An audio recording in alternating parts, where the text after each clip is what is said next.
Welcome back, and thank you for tuning in to Midnight Affairs Tales. We appreciate every single one of you. We'd love to know what part of the world you are watching from right now. Let us know in the comments. Now, let's dive into today's story, Chapter 1. The Tap That Changed Everything. The house was quiet, too quiet for a Saturday night. Jay sat on the couch, scrolling through TikTok, half listening to his mom's muffled laughter in the kitchen. She was on a call again, whispering like she always did when Dad was deployed. Something about her tone didn't sit right. Not anymore. He needed to check the weather for his morning run, but his phone was dead. Spotting his mom's old iPad on the coffee table, he tapped it on. Still logged in. Same Apple ID. Same synced messages. It loaded with a soft ding. Then another. And another. His thumb froze mid-scroll. The messages weren't from Dad. They were from someone named Kyle. Kyle, miss you already, babe. Last night was unreal, Melissa. I still smell you on me. Wish I could have stayed longer. He's clueless. Kyle, when Ethan's back, we'll play nice. Then we make our move. Melissa, soon, baby. Just a little longer. Jace's throat tightened. His heart pounded so hard it blurred the words on screen. He swiped through months of messages, hotel bookings, gift receipts, photos. The betrayal was casual, even cruel. His mother wasn't just cheating. She was planning a future without his father. He didn't shout. He didn't cry. He opened the Photos app, screenshotted every text, every image, every receipt. His hand trembled as he typed. To Dad, you need to see this. He hit send. From the kitchen, Melissa called out with a laugh. Hey, sweetie, want pizza? Jace stared at the screen. Sure, he said, voice even. Extra pepperoni. But inside, something was breaking, something he would never get back. And somewhere in the Middle East, a soldier's phone buzzed with the truth that would destroy everything. What would a man trained for war do when the enemy turned out to be his wife? Wait, can I share something personal with you? You've made it this far into the video, which tells me something powerful. You're actually enjoying this story. But here's what's crazy. Many of you watch, feel every twist, every emotion, but forget to hit subscribe. I've set a dream goal, 10,000 subscribers. It's bold. It's big. And you, yes, you watching right now, can help make it happen. If you don't subscribe now, you might miss the next plot twist, the next betrayal, the next karma-filled revenge. So here it is. This is the moment. Tap subscribe. Turn on the bell. Be part of the journey. And when we hit 5,000 subscribers, I've got something special waiting just for you. Now, let's dive back into the story. Ethan sat on his cot under a ripped canopy, desert winds hissing across the base. It was near midnight. His unit was asleep, the only sound being the distant thump of machinery and his own breath. His phone buzzed. Jace. He smiled. That kid had been his anchor, his reason. But the message didn't start with, hey, or miss you. It was a single line, with 6 attachments. You need to see this. Ethan opened the first screenshot, then the second. By the fourth, his jaw clenched. His thumb hovered above the final image, Melissa in a hotel mirror, wearing nothing but someone else's hands. He didn't flinch. He didn't shout. He simply set the phone down on his thigh and stared at the cracked cement beneath his boots. Staff Sergeant Rivera passed by. You good, Sarge? Ethan looked up slowly. Yeah, he said. Just thinking. But his mind was a locked vault of chaos, rage sealed beneath calculation. He stood and walked to the comms tent. A satellite call was queued for tomorrow, but he needed it now. Emergency leave, he told the CO. Family crisis. You sure? Ethan nodded. She just declared war. I need to return fire. His commander looked at him long, then approved it. Back in his bunk, Ethan didn't sleep. He read every message twice. He memorized Kyle's name. He studied the dates, the lies, the smirking betrayal. But he didn't break. He planned. Ethan landed in Virginia 3 days later, stepping off the military shuttle in civilian clothes, duffel bag slung over one shoulder. The sun was setting, casting a blood-orange sky over the suburbs that used to feel like home. He didn't call, didn't text. He wasn't ready to be seen. Instead, he parked a block away from his own house and waited. Engine off, seat reclined. At 7:03 p.m., Melissa's car pulled into the driveway. A second later, another car pulled up. Kyle. Ethan leaned forward, dead calm. Kyle stepped out, tall, too confident, keys spinning on his finger. Melissa opened the front door in a robe. She kissed him before he crossed the threshold. Ethan's jaw didn't move. His hand didn't twitch. But his eyes? Ice. He snapped a photo. Then another. Inside, Kyle poured wine. Melissa danced barefoot to music Ethan had once introduced her to. In that moment, the mission was clear. This wouldn't end in screaming. It would end in silence and ashes. He called Jace from the car. I'm home. You coming in? Not yet, Ethan said. I need you to hold it together. Can you do that? Jace's voice was steady. I've already started. Ethan smirked, bitter and proud. That's my boy. And in the stillness of that quiet block, the war began, not with bullets, but with a father and son, ready to make betrayal pay. Melissa hummed as she stirred pasta sauce in the kitchen, acting like the perfect suburban wife. The house smelled like garlic and guilt. Ethan sat at the dinner table, fresh off his early return excuse. She gasped and hugged him at the door like nothing was broken. You didn't tell us you were coming back, she said, eyes sparkling. Didn't want to ruin the surprise. Ethan replied with a smile that didn't reach his eyes. Across the table, Jace stabbed his pasta quietly. He hadn't said a word since Ethan walked in. Melissa poured red wine. We should celebrate. You being back, it's amazing. Yeah, Ethan said. Amazing timing. She didn't catch it. The evening went on like a bad play. Melissa playing devoted, Ethan playing dumb, and Jace acting like he hadn't seen his mom kissing a man who wasn't his dad just 2 nights ago. After dinner, Ethan helped her with dishes. Her phone buzzed on the counter. A message from Lily Cherry blossomed. But Ethan had already done his homework. Lily was Kyle's burner name in her contacts. He picked up the phone casually. Melissa turned fast, snatching it from the counter with forced laughter. Sorry, work drama. Ethan raised an eyebrow. I thought Lily was your yoga friend? She is. It's complicated. I bet, he said softly. She froze for half a second. But he smiled again, drying a plate like nothing was wrong. That night, Ethan sat on the porch with Jace. The night air was cool, still. She's acting like it never happened, Jace muttered. That's what liars do, Ethan said. They get too comfortable. That's when they slip. And we catch them? Ethan looked at his son. No, we bury them. The next day, Jace accidentally spilled water on Melissa's gym bag. When she rushed to clean it up, she missed the moment he slipped a hand into the side pocket and found a second phone. Black. Unlocked. He texted one photo from it to himself and slipped it back without a trace. Later, he showed it to Ethan in the garage, where the tools and silence offered cover. The photo? Melissa, in lingerie, sitting on Kyle's lap in a hotel room. The timestamp? 4 days ago. She told me she was in D.C. for a friend's bridal shower, Jace said. Ethan stared at the image, emotionless.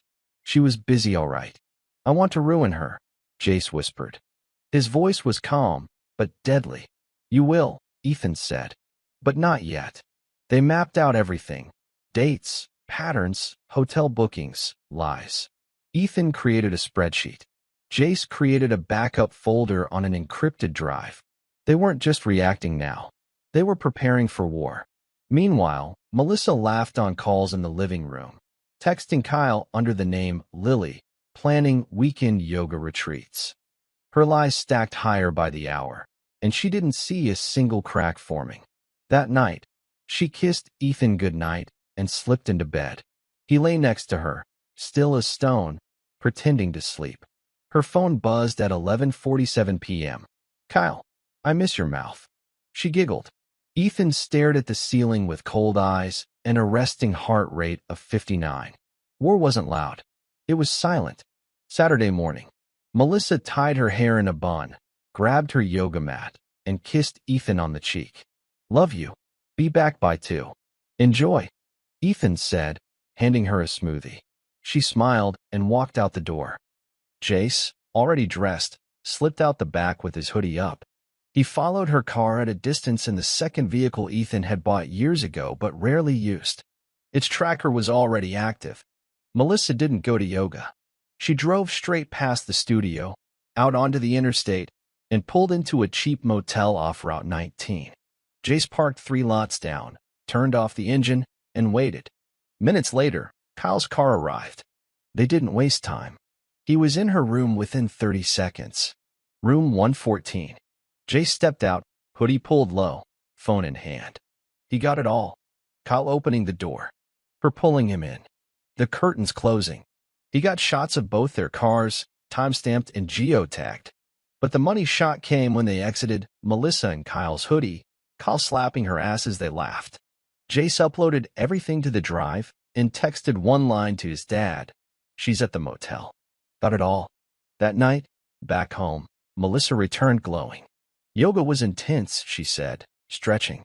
Ethan looked up from his book. Bet it was. She paused, unsure. You okay? He smiled gently. Never better. And across the house, Jace clicked save on a folder titled Evidence, Phase 1 Complete. Ethan stood outside the JAG office on base, uniform crisp, face blank. The desert heat was ruthless, but he didn't sweat. Not anymore. Captain Rivera walked out, holding the signed clearance papers. It's done. You've got 7 days. Officially, it's family emergency leave. Unofficially, do what you have to do. Ethan nodded once. Appreciate it, sir. Rivera looked him in the eye. You sure you're ready for this? Ethan's response was steady. I was trained to neutralize threats. That doesn't stop at the border. A short flight later, Ethan was back in the States, this time under the radar. No airport reunion. No welcome signs. No Melissa. He didn't tell anyone except Jace. They met at a gas station just past the county line. Jace looked older than when Ethan had left, and that broke something deep. Not from time, but from the burden of silence. Dad, Jace said, eyes heavy. Ethan opened his arms and pulled him in. No words. Just the weight of what they both knew pressing between them. She doesn't know I'm here, Ethan said after a moment. Jace stepped back, nodding. She thinks you're still in Kuwait. I've been keeping it that way. They got in the truck and drove. Ethan didn't ask questions. He let Jace talk. About the burner phone. The motel. The screenshots. Melissa's soft lies and sharp betrayals. She laughs when she texts him, Jace said. Like she's proud of it. Ethan didn't react. He just stared at the road ahead. That's good. Why? Jace asked. Because people who get cocky stop hiding their footprints, Ethan said. And that's when we follow them home. They didn't head to the house. They headed to war. Ethan parked a block from his own driveway and killed the lights. Jace shifted in the passenger seat. You sure about this? Ethan nodded. I want to see it with my own eyes. I need to know every move they make. At 7:11 p.m., Melissa's SUV pulled in. A few minutes later, Kyle's car eased to the curb, bold as anything. From the shadows, Ethan watched them greet like lovers, not like two people hiding a lie. She giggled. He kissed her neck. She let him in with a smile that used to belong to someone else. Ethan's grip on the steering wheel didn't tighten, but his breath changed. Slower. Deeper. Inside the house, light shifted through windows. The living room. Then her bedroom. He didn't speak for several minutes. Neither did Jace. Finally, Ethan pulled out his phone. We start documenting every visit. Timestamps. License plates. How long he stays. Jace opened his notes app, already doing it. Ethan turned to him. You're handling this better than I expected. Jace gave a hollow smile. I already said goodbye to the version of her that mattered. Across the street, Melissa laughed loud enough to echo through the yard. Ethan didn't look at the house anymore. He looked at the future. I want him to pay, Jace whispered. Oh, he will, Ethan replied. But not before she does. The two sat in silence, watching the life that was supposed to be theirs unravel behind glass. This wasn't just about cheating anymore. It was about exposure, erasure, control, and neither of them was backing down. Monday morning hit like a precision strike. By 9 a.m., Ethan was in the office of Lauren Wells, A divorce attorney with a reputation for dismantling cheaters like it was sport. Lauren leaned back in her chair, flipping through the printed screenshots and timelines Ethan had assembled with military-level detail. "You built me a war dossier," she said, impressed. "Because this is war," Ethan replied. "And I don't lose wars." Lauren smiled thinly. "The burner phone evidence, the motel photos, and your son's testimony? That's a full deck. We can hit her with adultery, marital asset concealment, and parental alienation." Ethan nodded. "I don't want sympathy. I want precision. She's not getting the house, not getting the car. And with that kind of documented betrayal, you could push for full custody." "I plan to." Lauren tapped her pen. "What about exposure? I want her public life scorched. She made me the fool. I want her to feel that in every room she walks into." Lauren's tone shifted, serious now. "Then we do it smart. Quietly. Until it's not." Ethan stood. "You'll have full support. Funds. Documents. Anything you need." As he left, he texted Jace. "Ethan, legal's locked in. Phase 2 starts now." That night, Jace watched Melissa prep for a charity event while texting Kyle. "Can't wait to be free soon." She didn't notice Jace's phone recording from the kitchen counter. And she definitely didn't notice the storm forming under her own roof. The house was dead silent except for the soft clink of a spoon in Jace's cereal bowl. Across the table, Ethan sat sipping coffee, unreadable. Melissa had left 20 minutes earlier, another early meeting. Jace didn't ask where. He didn't need to. "Tracker's still active?" Ethan asked. Jace nodded. "Shows her off Route 15. Same hotel." Ethan pulled out a small USB drive and placed it between them. "This has everything we've collected. We're backing it up twice. Once to the cloud. Once to an offline drive in a fireproof box." Jace pushed his cereal away. He wasn't hungry anymore. "How far are we taking this?" Ethan's eyes didn't blink. "All the way." Jace exhaled. "Then I'm in." "All the way." Ethan finally let the silence break. "You shouldn't have to be." Jace's voice cracked slightly. "She made me part of this. You didn't." The two sat in a stillness heavier than words. No tears. No pity. Only purpose. They reviewed Melissa's patterns, her work calendar, social life, ATM withdrawals. Jace had tracked them on a shared spreadsheet. The level of detail was surgical. "She thinks we're dumb," Jace said, shaking his head. "She actually believes we have no idea." "That's her mistake," Ethan replied. "Overconfidence is a weakness." Later that night, while Melissa showered, Ethan and Jace installed a second security cam in the hallway light fixture, disguised as a bulb. It synced to Ethan's laptop in real time. "Now we watch," Ethan said, "and we wait for the moment she stops covering her tracks." Jace stared at the feed. "She already has." Thursday evening. Melissa came home humming to herself, heels clicking on the hardwood floor. She walked straight past Jace without noticing the way he watched her. Ethan was at the grill, flipping steaks like it was a normal day. She kissed his cheek like it still meant something. "I miss this," she said. Ethan smiled back. "So did I." Jace's stomach twisted. She really believed it. Believed her lies were invisible, untouchable. That's what made it worse. She didn't even look guilty, just satisfied. Over dinner, Melissa poured wine, laughing at her own story about a friend from yoga getting stuck in traffic. Ethan nodded along, eyes warm, voice easy. "Glad you're keeping up with your routine. Self-care is important." "Oh, you have no idea," she said with a wink. Later, Ethan brought her a refill while she relaxed in the living room. She sipped, scrolling her phone with one hand, typing with the other. From the hallway, Jace watched her screen reflect in the mirror behind her. A message app. Kyle's name at the top. His stomach burned. "Tomorrow's the weekend trip?" Ethan asked casually. "Yep, just us girls." "You deserve it," he said, walking away. Upstairs, in the garage-turned-command center, Ethan opened the synced feed from Melissa's device. It mirrored everything in real time, thanks to a silent clone app he'd installed through a USB adapter she never noticed. He watched her type. "I'll tell him I'm going to Charlottesville. Should buy us 3 days. I want you so bad it hurts." Kyle replied, I want to wreck you all weekend. He's too blind to see it. Ethan closed the laptop slowly. She just handed us the date, the place, the lie. Jace looked over his shoulder. What do we do? Ethan didn't smile. He didn't blink.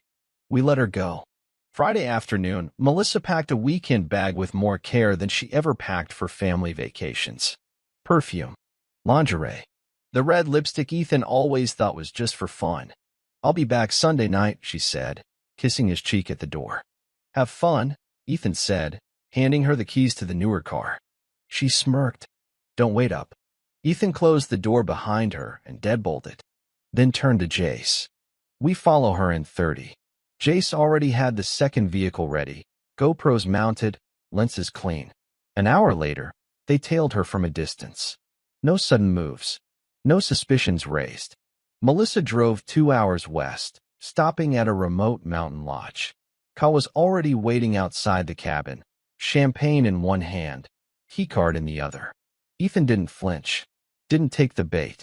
Instead, he parked farther down the hill and launched a drone over the tree-line. Silent, undetectable. They got footage of the door opening. Melissa wrapped around Kyle's neck like she was starving. Laughter, moaning, kisses that belonged in movies, not in a marriage. Get the room number? Ethan asked. 114 again, Jace said. Same as last time. Ethan watched the drone feed, cold, calculating. That night, while they slept tangled inside, Ethan hacked the lodge's online booking portal. He reserved the room beside theirs, under a fake name, for Sunday night. We'll leave them alone for now, he said. Let them feel safe. Why? Jace asked. Ethan turned to him. Because the higher they climb, the harder they hit the ground. He had uploaded on the new footage, syncing it to the evidence folder. The betrayal was no longer personal. Now it was a case file, and it was getting heavier by the hour. Sunday evening, Ethan sat in a quiet cafe on the outskirts of Richmond, sipping black coffee while scanning the PI's email that had just hit his inbox.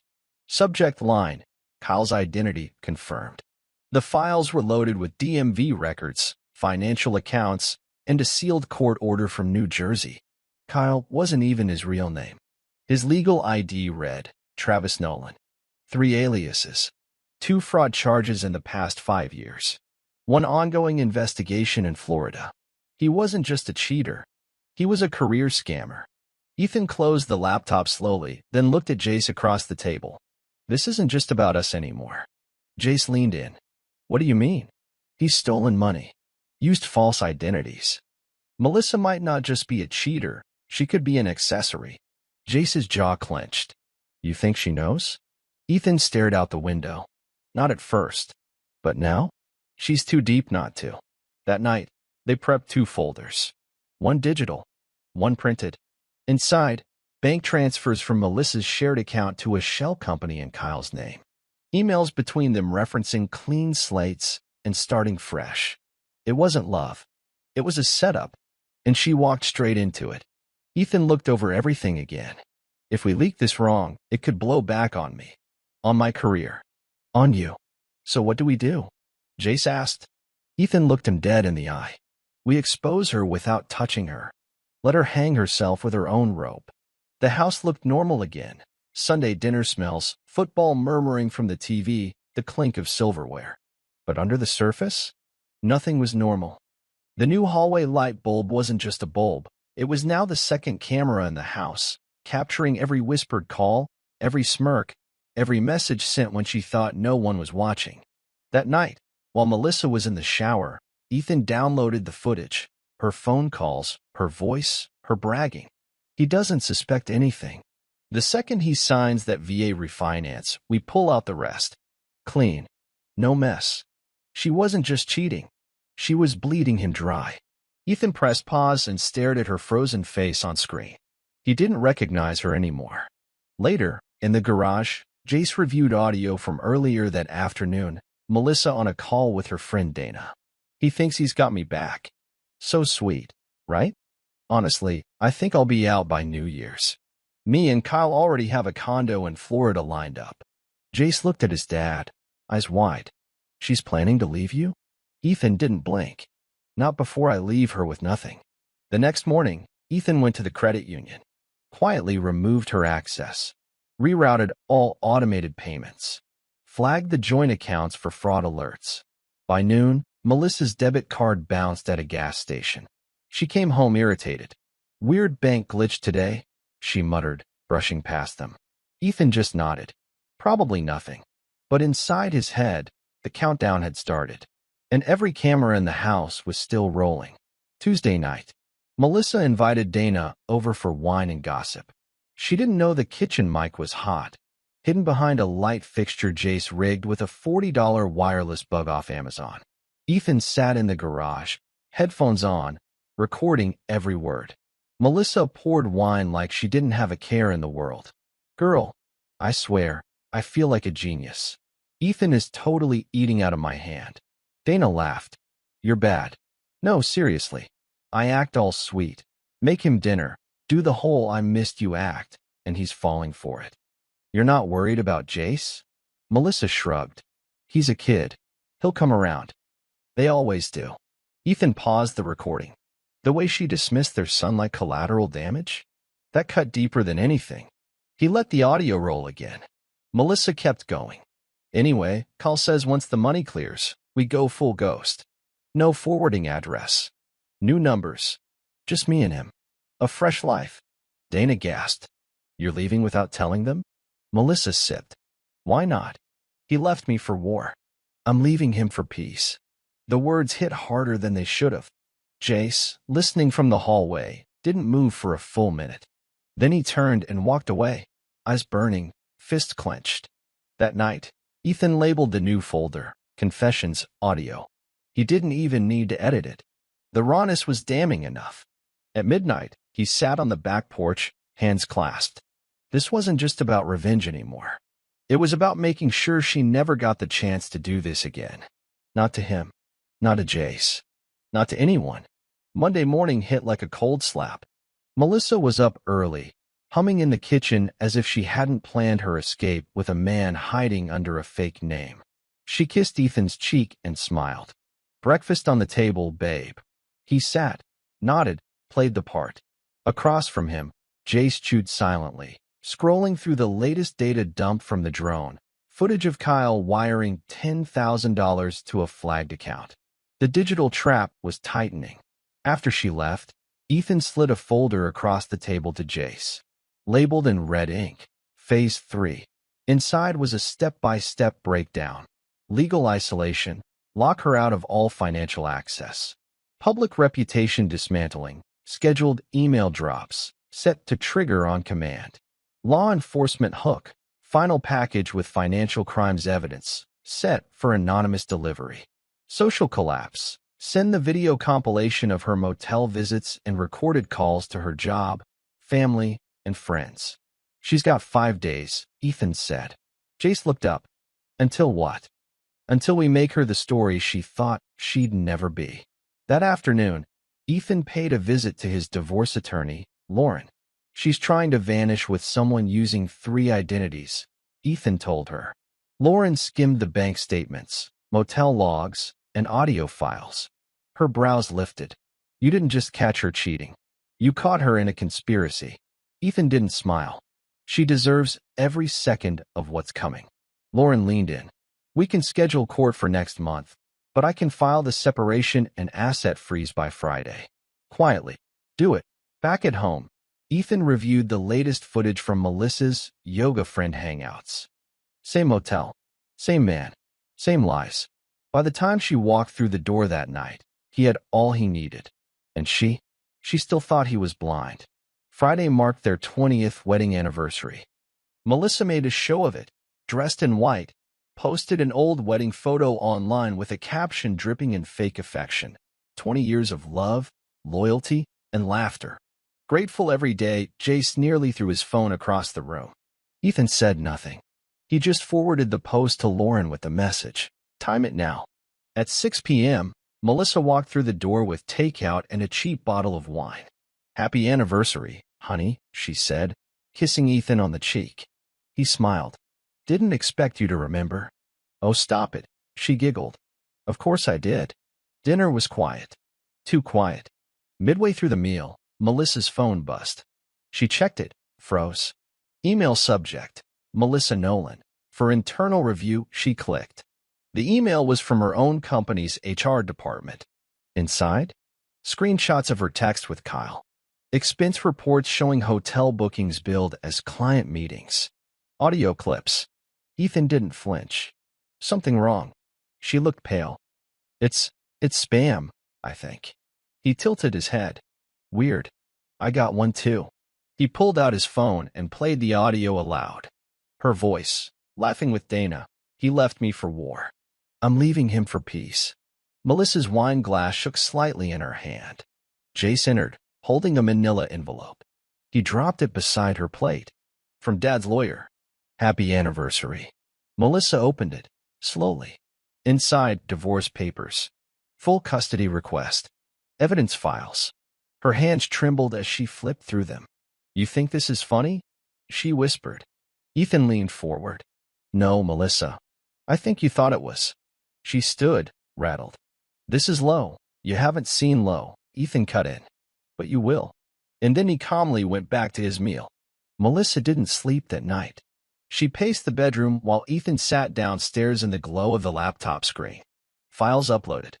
Videos queued. The social demolition had begun. By 9 a.m. the next day, the first wave hit. Her best friend blocked her. Her sister texted, "What the hell did you do?" Her boss requested an emergency meeting. Jace and Ethan watched it unfold from the garage feed. No words spoken. Just updates rolling in like battle stats. Melissa tried calling Kyle, no answer. Tried texting, nothing delivered. By noon, her bank app froze. Her savings drained. Auto payments declined. Then came the knock. 2 men in plain clothes, military police, flashing IDs. Ethan opened the door and nodded. She's inside. Melissa stepped into the foyer, makeup smeared, holding her phone like a lifeline. Ma'am, we need to speak with you about fraudulent activity connected to a known federal target. You may want to contact legal counsel. Her voice cracked. What? Wait, what are you talking about? Ethan stood behind the officers, arms crossed. Kyle isn't who you think he is. But I guess you know that now. Her knees wobbled. The officers asked her to sit down for questioning. She obeyed, stunned. When they left, with her in tow for a voluntary statement, Jace looked at Ethan. Is this it? Ethan shook his head. It's just starting. That afternoon, Ethan pressed send on the final file package, delivered anonymously to a military fraud watchdog group. By evening, Melissa's name was trending locally online. Screenshots. Clips.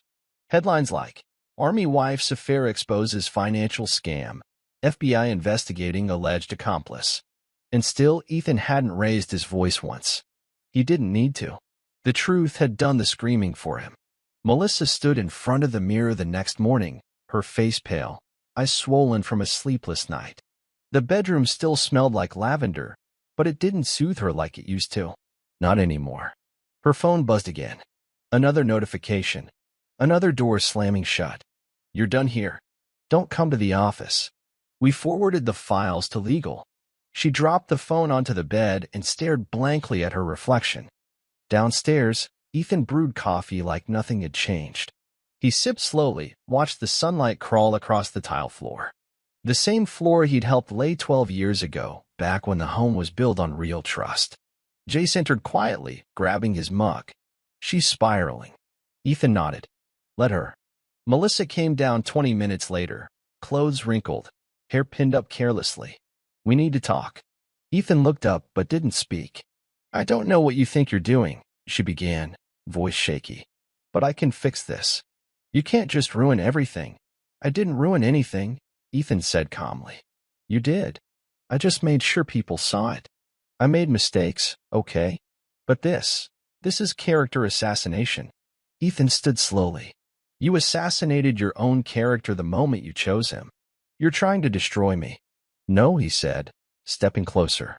I'm just making sure you never again get to destroy someone else.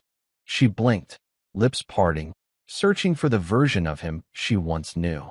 But that man was gone. Ethan turned to Jace. Finish uploading the rest. Send it to HR, family group, and her alumni board.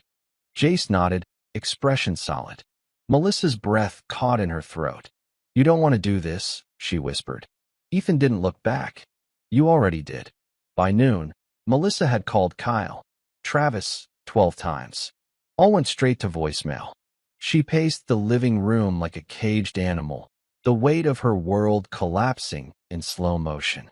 Ethan sat in the armchair, silent, watching the clock. Jace was upstairs, finalizing the next wave of drops, metadata reports, call logs, all scrubbed clean and traceable. I don't understand, Melissa muttered. He's not answering. He always answers. Maybe he's busy, Ethan said without a trace of emotion. He wouldn't ghost me, she snapped. Not after everything we. She stopped herself, realizing who she was talking to.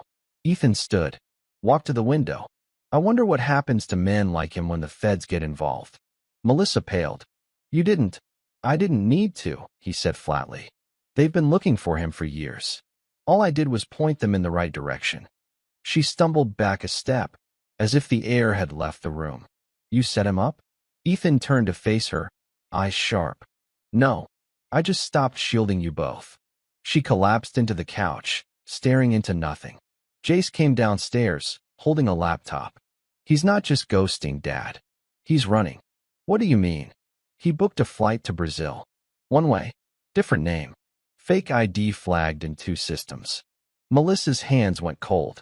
No, he wouldn't leave me. Jace scoffed. He already has. Ethan stepped closer, lowering his voice. The man you gave up your family for? He saw the flames and jumped. Left you to burn. The sound of her own breathing was the only answer she had left. And from the kitchen, the printer rolled out a final stack of paperwork, court hearing date set. Witness list ready. Evidence cataloged. It was almost time. Melissa didn't leave the house that weekend. She moved through rooms like a shadow, calling no one, answering nothing. Her phone buzzed until she turned it off completely. There were no more lies to manage. No more masks to wear. She was already exposed. Jace watched her from the staircase, arms folded. She's in free fall. Ethan didn't respond. He was focused on the folder in front of him, final legal prep. The signatures were complete. All documents were in place for the Monday morning court drop. He'd never been so precise in his life, and he was a soldier.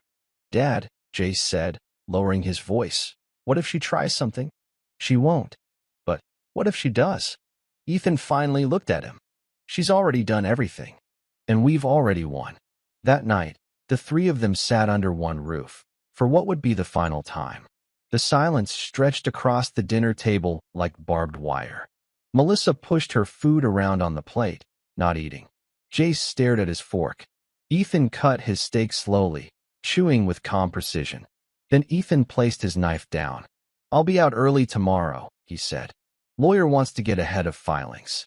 Melissa looked up. You're going through with it? Too late not to. I was going to tell you, she whispered. I didn't mean, you meant everything, Ethan said. You just thought I'd never see it. She opened her mouth, then closed it.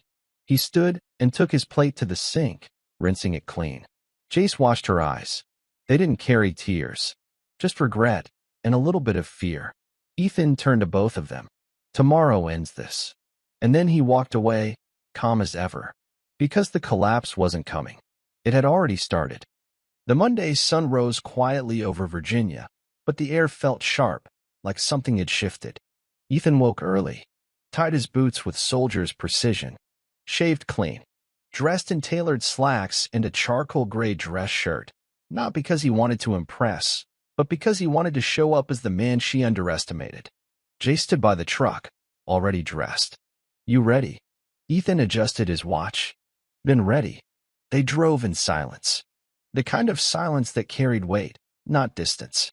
The courthouse was 15 minutes away, but the day had been years in the making. Melissa stayed behind. She didn't ask to come. She knew why. In court, Ethan handed the clerk 3 manila folders, each labeled and stamped. Inside, audio files, bank records, transcripts, and photographs, evidence she couldn't run from. The clerk looked up. This is enough to fast-track a full hearing. That's the idea, Ethan said. Outside, Lauren, Their attorney met them on the steps. She's going to try to stall, possibly counterfile. But don't worry, the judge reviewing this? She's strict, and she's seen women like Melissa before. Good, Ethan said. I'm not just doing this for me. Jace nodded. We're making sure she doesn't walk out and ruin the next family, too. Back at home, Melissa sat on the couch with her phone in her lap. She stared at a blank screen. No calls. No messages. Kyle hadn't returned. Her inbox was flooded with rejections, fired, blocked, excommunicated. She looked around the house she was about to lose. The family she shattered. And for the first time since it all began, her hands began to tremble. But it was too late, and she knew it. 2 days later, Ethan received an unexpected alert from his bank. A flagged offshore transaction attempt, $80,000, had been intercepted from an account formerly tied to his name. He immediately called Lauren. She's trying to cash out, she said. No, Ethan replied. He is. Carl set it up months ago. She was just the funnel. Lauren went quiet. You need to see something. 20 minutes later, Ethan and Jace were in her office.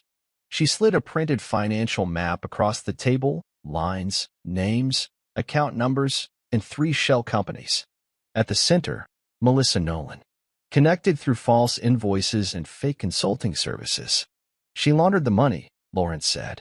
She either didn't know or didn't care. Either way, the law won't separate them. Jace leaned forward. How bad is it? For her? Very. This is criminal, not just civil. She's listed as a silent co-owner on one of the LLCs tied to Kyle's stolen funds. Ethan folded his hands, which means she's not walking out with anything. Lauren nodded. She could be facing indictment. Minimum, fines. Maximum, prison time. The room went still. Ethan broke the silence. We file all of this today? Lauren gave a thin smile. Filed it an hour ago. And we've already tipped off the task force handling Kyle's fraud ring. Ethan leaned back in his chair. She was trying to burn everything down. And now, Jace added, she's standing in the fire. The investigation deepened faster than Ethan expected. 2 federal agents showed up at his house midweek. They were polite, respectful, but serious. We believe your wife was used as an entry point for wider fraud activity, the lead agent said. But she may not have been entirely unaware. Ethan nodded. She wasn't. They asked for access to all the documents he'd collected, the ones Melissa hadn't seen yet. Ethan opened his laptop and handed them everything. Emails, voice notes, even an old voicemail where Melissa talked about setting up the accounts Kyle mentioned. Jace watched from the hallway, listening. After the agents left, Ethan sat at the kitchen table, hands steepled. Melissa was upstairs, hiding behind closed doors. Jace came in. So what now? Ethan stared at the ceiling. Now we let the system do its job. But we finish ours. That night, Melissa finally came downstairs. Hair messy, face pale. I know what's happening, she said. Ethan didn't stand. Good. You think this makes you the better person? No, just the one who survived. She looked at Jace, eyes red, full of something close to shame. I never meant for this to happen to you, she said. Jace's voice was flat. You just didn't care if it did. Melissa tried to sit, but Ethan raised a hand. Don't. You don't get to rewrite this. You did this. Not to just me, but to him. To all of us. She broke. For the first time, Melissa sobbed. Not crocodile tears. Not manipulation. Real, broken sobs. But it was too late.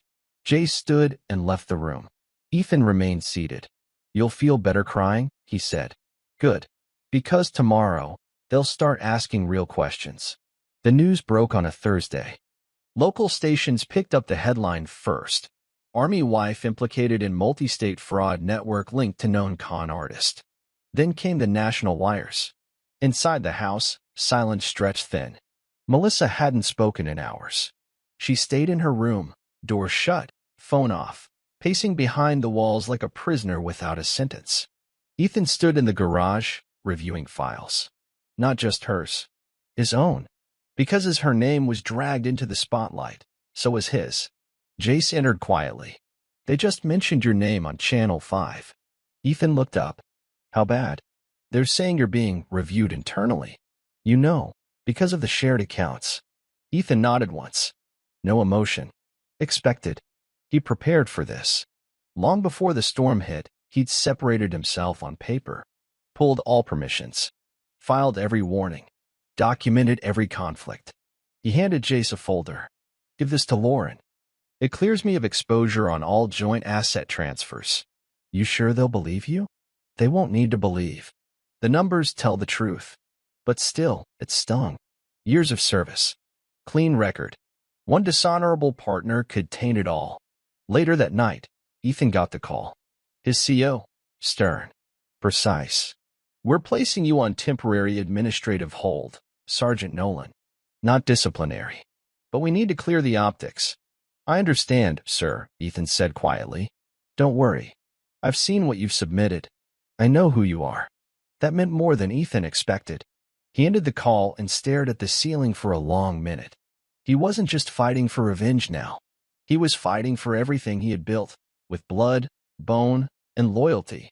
And Melissa's choices had put it all at risk. That night, after the call, Ethan stepped out onto the back porch. The air was heavy, humid, storm-ready. Jace followed him out, sitting beside him on the wooden steps. You okay? Jace asked. No, Ethan said honestly. But I will be. Silence again. The kind that meant something. Ethan finally turned. It's time we expand this. Bring in someone who knows how to finish it right. Jace tilted his head. Who? Paul Chambers. FBI Cyber Division. We served together in Kandahar. An hour later, Ethan made the call. Paul answered immediately. Nolan, haven't heard your voice in a decade. I've got a situation. Not just personal. Something bigger. Financial ring. Multiple states. I've got the paper trail. Paul's voice sharpened. You saying it's federal? I'm saying it's big enough for you to care. By the next morning, Paul had rerouted his team. Within 48 hours, 2 more names were confirmed in the fraud loop. 2 government contractors. One tied directly to Melissa's yoga retreat conference bookings. This wasn't just infidelity. It was organized deception. Paul arrived by Friday, met Ethan in a diner parking lot outside town. Black SUV. Leather folder. You weren't kidding, Paul said. This is big. Ethan opened the trunk and handed him 3 hard drives. She was the front. He was the mover. But this thing has more layers. Paul flipped through the drive files. You've got enough here to spark a federal task force. I don't want sparks, Ethan said. I want fire. Paul grinned. Then let's light it. The real twist didn't come from Melissa or Kyle.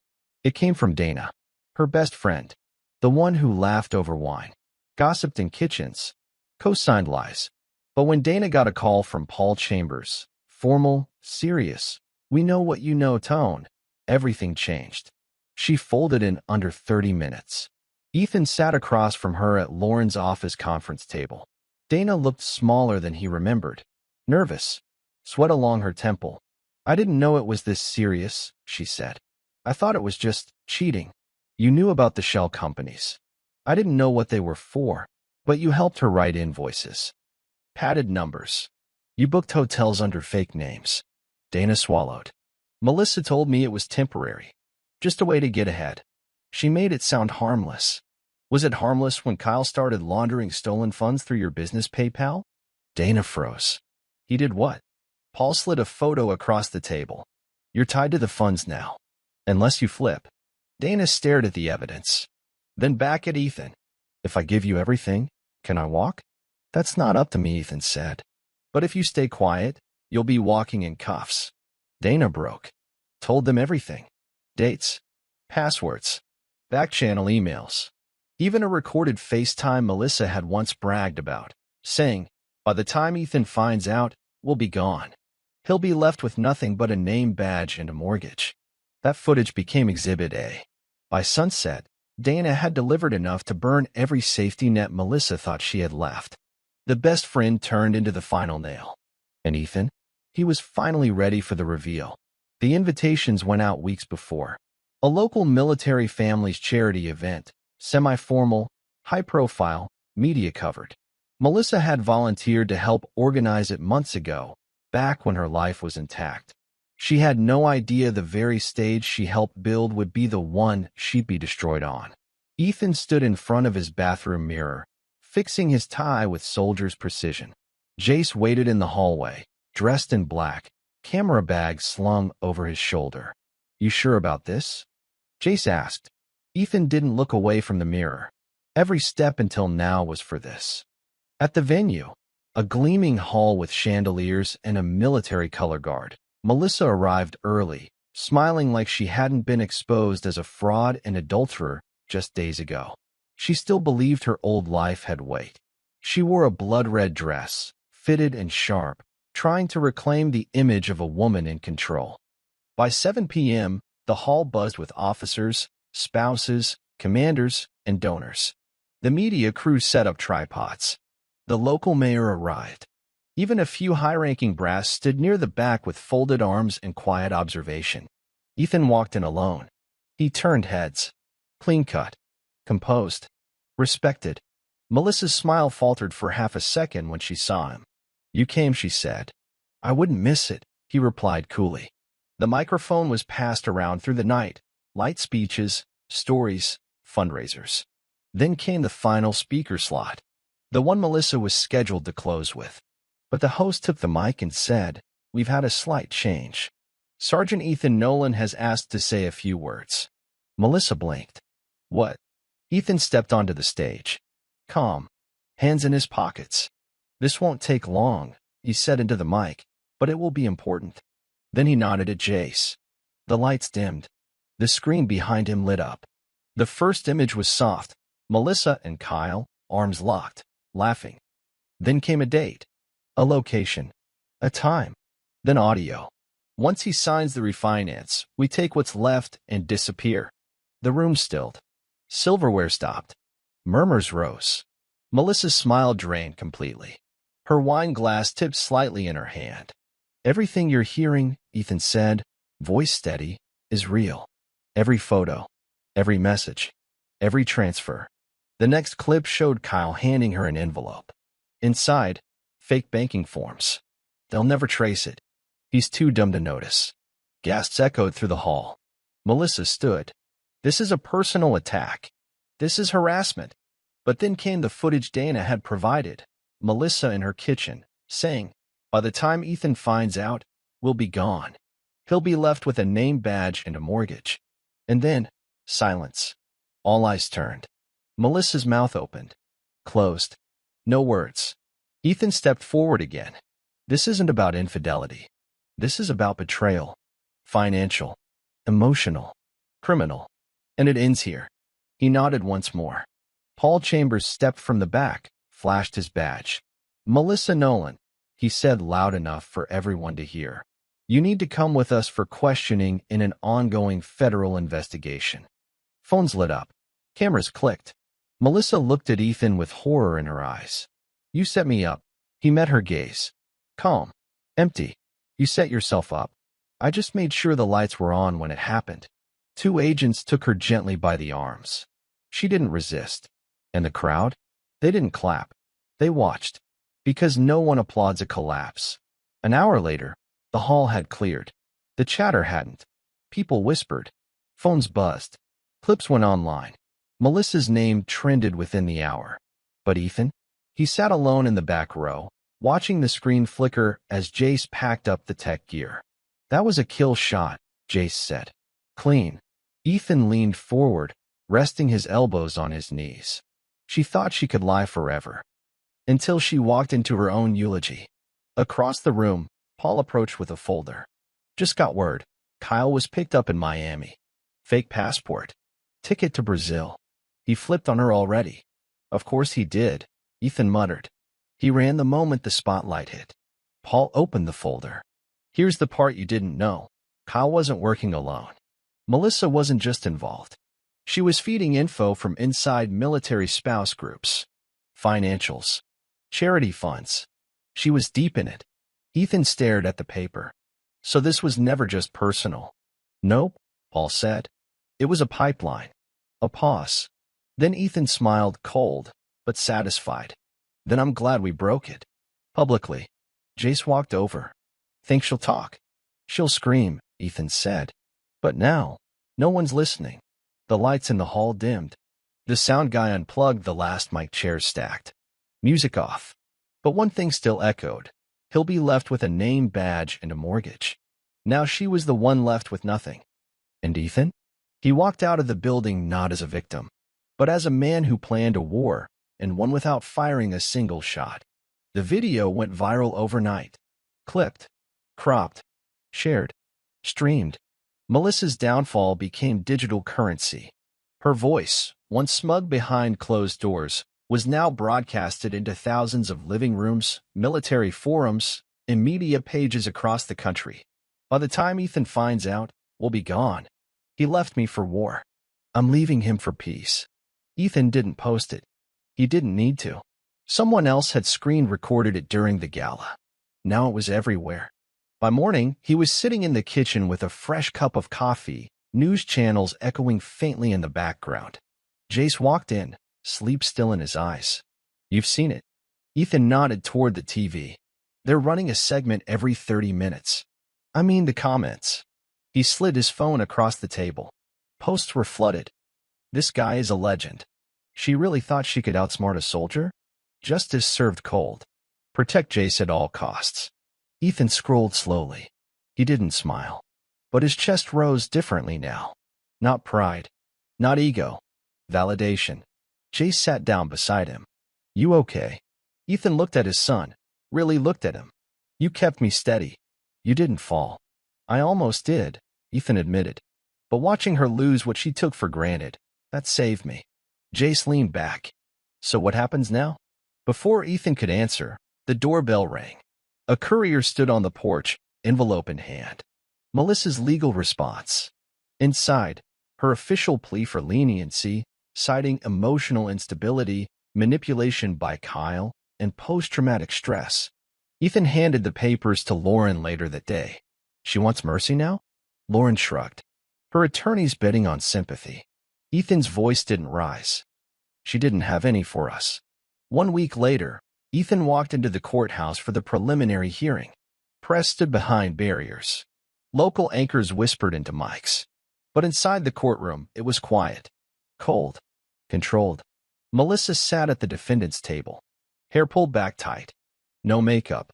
No red dress. Just a neutral blouse and a legal team 3 deep beside her. She didn't look up when Ethan entered. Jace sat in the front row. Lauren by his side. Paul in the back, silent but present. The judge entered. Gavel hit. Docket number 2025-137. State versus Melissa Nolan.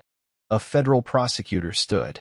Your Honor, we are pursuing charges for conspiracy to commit wire fraud, laundering of military base relief funds, and attempted identity obfuscation through shell corporations. Melissa's lawyer stood immediately. Your Honor, my client was manipulated, emotionally compromised, and unaware of the deeper criminal activity involved. The judge cut in. She filed 3 fraudulent invoices herself. That's not unaware. That's documented. Silence fell. Ethan's gaze stayed steady on Melissa. She still wouldn't look at him. Then, without warning, the judge said, Sergeant Nolan, would you like to address the court? Ethan stood, buttoned his jacket, walked forward. I served this country with discipline and honor, he said. And while I fought enemies abroad, I was being deceived in my own home. His voice didn't waver. She wasn't just cheating. She was helping someone exploit the trust of military families, people who've lost more than I ever have. That makes this bigger than me. The courtroom stayed still. She made choices. So now, she faces the consequences. The judge nodded. Thank you, Sergeant. As Ethan returned to his seat, Melissa finally looked up. But he didn't look back. She was no longer worth seeing. 3 days later, Melissa received the next blow. In the lobby of her temporary housing facility, set up for defendants under supervision, a woman in a sharp suit approached with calm precision. Melissa Nolan? Yes. You're being served. Melissa took the envelope, hands already shaking. Inside, Ethan's civil suit. Separate from the federal case, it targeted what remained of her financial influence. Her half of retirement savings, filed under fraud. Life insurance transfers she tried to push through before her exposure. Claims she made on joint tax returns for Kyle's expenses. Jace stood beside Ethan when the final draft had been submitted. "You sure you want to take the rest?" Jace had asked. Ethan answered without hesitation. "She didn't leave me half destroyed. She left me whole. On purpose, to suffer. Now she gets to live with what she started." Melissa collapsed into the bench outside the facility entrance, reading line after line. A few people walked past her. Some whispered. She was no longer anonymous. She was no longer envied. She was the cautionary tale. And across town, Ethan stood on the porch of a newly rented apartment, sipping his coffee in quiet peace. Jace pulled up beside him. "That's it, huh?" Ethan nodded. "That's justice. Not revenge." "No," Ethan said. "Revenge ends when you burn them. Justice ends when you stop carrying their fire." Jace smiled faintly. And for the first time in months, Ethan exhaled. Melissa sat across from her court-appointed advisor, biting the inside of her cheek as he read through the most recent update. "Well," he said, voice flat, "your accounts are officially frozen. All 4. She blinked. "All. Even the one under your maiden name. The federal order went through this morning." Melissa tried to laugh. It came out broken. "So I have nothing?" He didn't sugarcoat it. "Not legally. No access to liquid assets. No transfers. No movement. You're under financial freeze until the investigation closes. That could take months. Or years." Her smile cracked then. The fake calm she'd worn like armor finally slipped. "And Ethan did all this?" she asked. "No," he replied. "You did." He just pointed.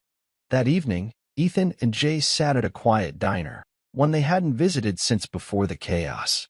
The waitress remembered them. "Been a while," she said with a warm smile. "Yeah," Jace said. "Feels like years." Over burgers and black coffee, they reviewed the final court package. A few more weeks and the divorce would be finalized. Custody full. Reputation restored. "She's scrambling," Jace said between bites. Ethan sipped his coffee. "She thought money made her untouchable. Now she doesn't even have enough to pay for parking." He didn't say it with pride. He said it with closure. Across town, Melissa sat in her bare apartment. No noise. No calls. Just the soft buzz of the fridge and the echo of everything she'd lost. And when she checked her bank app again, still zeros. News of Kyle's arrest came 2 days later. Ethan opened the email from Paul's subject line. "He's done running." Kyle had been found in Miami, hiding under yet another identity, living in a condo Melissa had partially financed. The U.S. Marshals had picked him up without incident. No drama. No fight. But the twist came when Paul called Ethan personally. "He's talking," Paul said. "And he's throwing her under the bus." Ethan leaned against the wall in his garage, phone pressed to his ear. "Didn't take much, huh?" "Didn't need to." Once we showed him her signed invoices and linked transfers, he realized she wasn't a co-conspirator. She was a liability. Kyle's confession implicated Melissa in every fraudulent act she once dismissed as just helping out. Now, it was enough to take the deal off the table. That night, Lauren called. "She's being formally indicted on 3 federal counts next week." Ethan didn't flinch. "And Kyle? He'll serve time. But with the plea, he might shave off a few years. Melissa won't. She's the asset they want to make an example of. Publicly." Jace walked in just as Ethan hung up. "She's going down, isn't she?" "Hard," Ethan said. "And alone." Later that night, as Ethan stood at the sink rinsing a glass, a memory hit him. Melissa laughing in the backyard, glass of wine in hand, calling his name like nothing could touch them. He blinked it away. It was someone else now, a stranger in his memories. He set the glass down and walked away. By Monday morning, the story had evolved from local gossip to a full-scale national scandal. Military wife turned criminal. Melissa Nolan indicted in federal fraud web. Army hero's revenge uncovers million-dollar crime ring. Exclusive. Betrayed husband took down international scam with silence, strategy, and a mic. Jace scrolled through the articles in Ethan's truck as they waited at a red light. They're calling you a folk hero, Jace said, half laughing. Ethan shook his head. I'm not a hero. Just a man who refused to let someone rewrite his story. They pulled into the courthouse for one last meeting with Lauren. Inside, she had a folder waiting. Thought you'd want to see this. Inside were printed screenshots. A message thread. Melissa's attorney had tried to negotiate, offering statements, letters of apology, emotional hardship claims. Ethan closed the folder.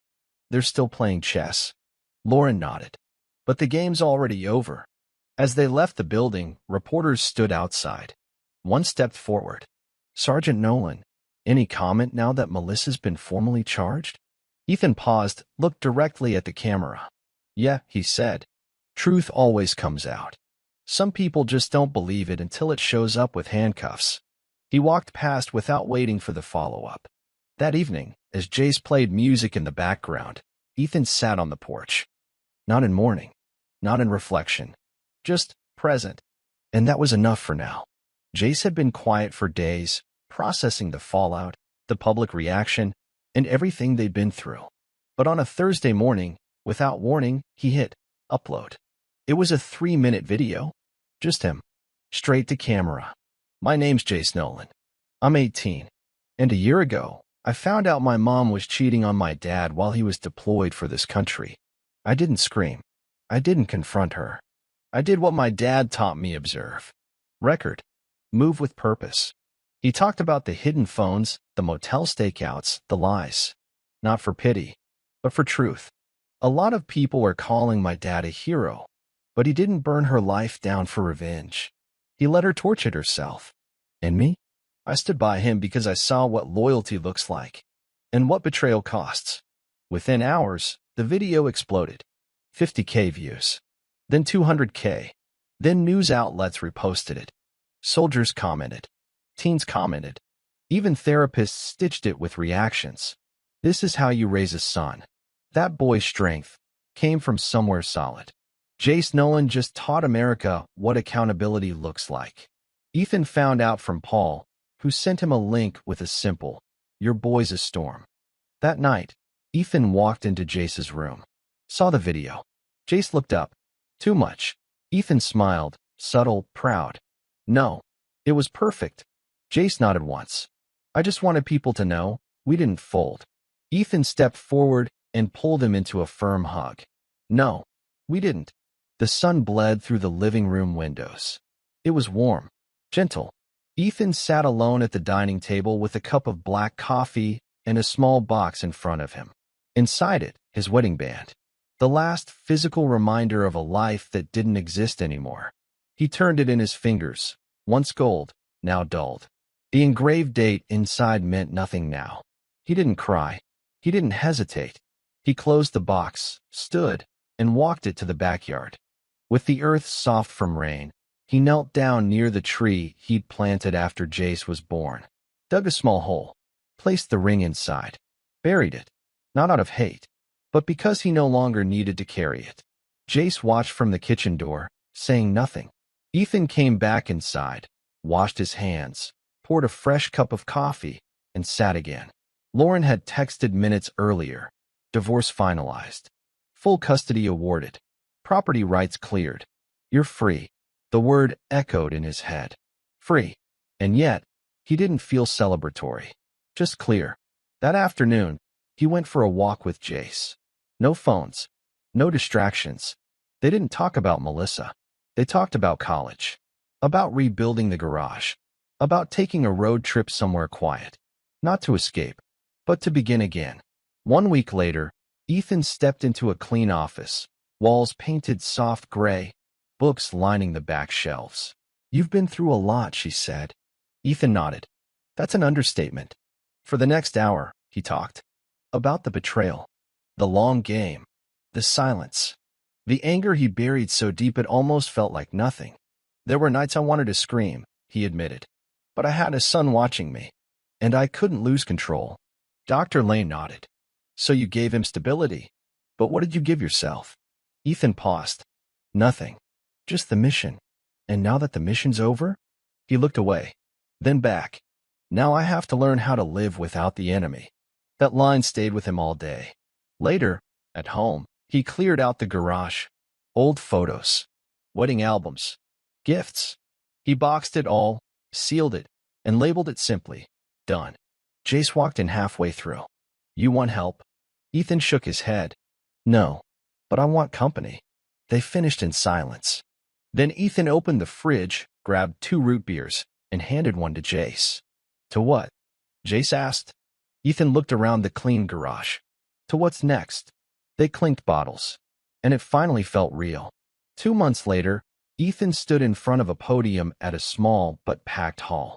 Behind him was a banner, the Nolan Foundation for Military Family Restoration.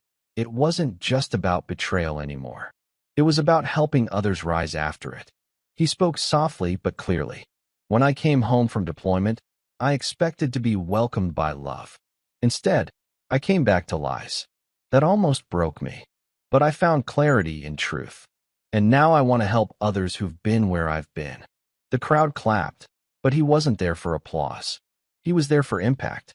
They awarded the first scholarship that night to a young woman whose father took his life after a bitter divorce fueled by fraud and betrayal. She was going to study law. As she stepped up, eyes full of fire, Ethan met hers and nodded. This was purpose. This was why he survived. In the back row, Jace filmed the whole thing. And for the first time since it all began, Ethan wasn't reacting to pain anymore. He was creating hope. Ethan hadn't been back to the courthouse since the final hearing. But today wasn't about court. It was about closure. He stood outside the glass doors, holding a sealed envelope in his hand, a letter addressed to Melissa. Inside, no threats, no anger, just one page. "You lost more than a marriage. You lost the chance to be remembered well. I don't hate you. I'm just done carrying the version of you that doesn't exist anymore. This isn't revenge. It's release." He left it with the court clerk. No signature required. No confrontation needed. As he walked back to his truck, Jay sat waiting in the passenger seat, headphones in, phone buzzing with another viral comment thread. His video had now crossed 2 million views. "You didn't go in to see her?" Jace asked. "No point," Ethan replied, buckling his seatbelt. "She's not the same person I thought I married. And I'm not the man who needs answers anymore. Think she'll read it. She'll read it 100 times. Because it's the last thing she'll ever get from me." They drove off in silence, the courthouse fading behind them like a bad dream finally released. That night, under a quiet sky, Ethan sat by the fire pit in the backyard. Jace joined him, tossing a log on the flames. The past still lingered in ashes. But the fire? It was finally theirs to control. The courtroom was quieter than before. No press this time, just process. Melissa stood beside her attorney, thinner now, almost unfamiliar. Her hands were clenched together, lips pursed. The judge read each charge like a slow drumbeat. Count 1, wire fraud, guilty. Count 2, conspiracy to defraud military funds, guilty. Count 3, identity falsification through third-party LLC, guilty. Melissa didn't cry. She didn't speak. She just stood, accepting the reality she had once thought she was too clever to face. The sentence? 7 years. 2 suspended for cooperation. 5 to serve. No parole for the first 3. She would leave in cuffs. And when the judge asked if she had anything to say, she whispered, "No," from the back row. Paul watched. Quiet. Unblinking. Outside, he met Ethan by the steps.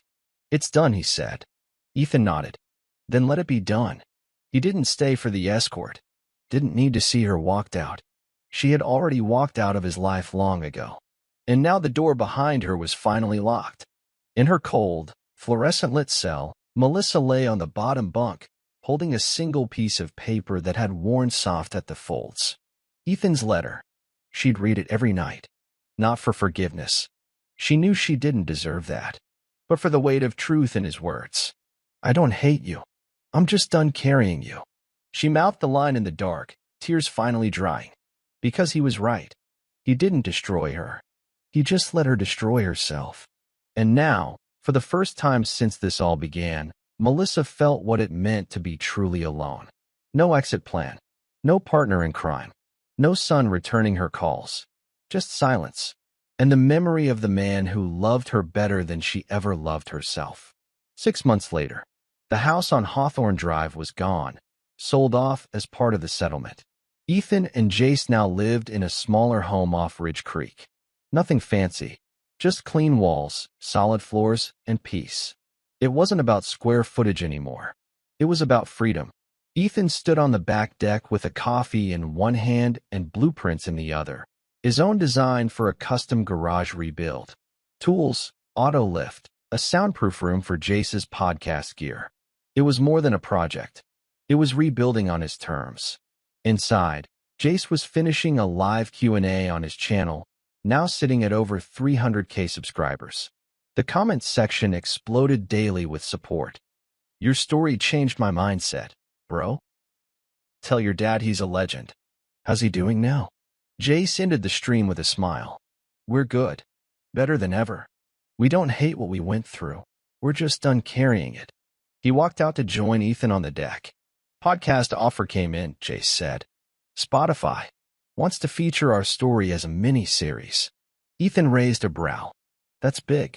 Yeah, but I told them it's not about the scandal. It's about how we healed. Ethan nodded. Then it's the right story to tell. They sat in the sun for a long moment. No rush. No wait. Just wind, warmth, and the kind of quiet that didn't hurt anymore. You think about her? Jace asked suddenly. Sometimes, Ethan said truthfully. But not like before. No more fire? No more fire. Just lessons. Just growth. Just what came next.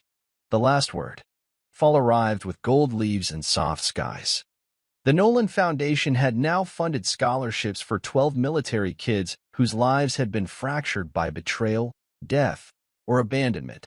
Ethan stood at the edge of a school auditorium stage, watching one of the recipients, Maria Alvarez, age 17, give a speech that made the entire crowd teary-eyed. She ended it by saying, "Sometimes the people who fall the hardest become the ones who build the strongest bridges for others." After the ceremony, Jace pulled Ethan aside. Hey, do you regret anything? Ethan paused, thought hard, then answered quietly, I regret who she became, not what I became after. That night, he sat at his desk, writing his first article for a veteran-led mental health blog. Title, Healing Isn't Loud, It's Quiet Discipline. In it, he shared the truth. I didn't destroy her.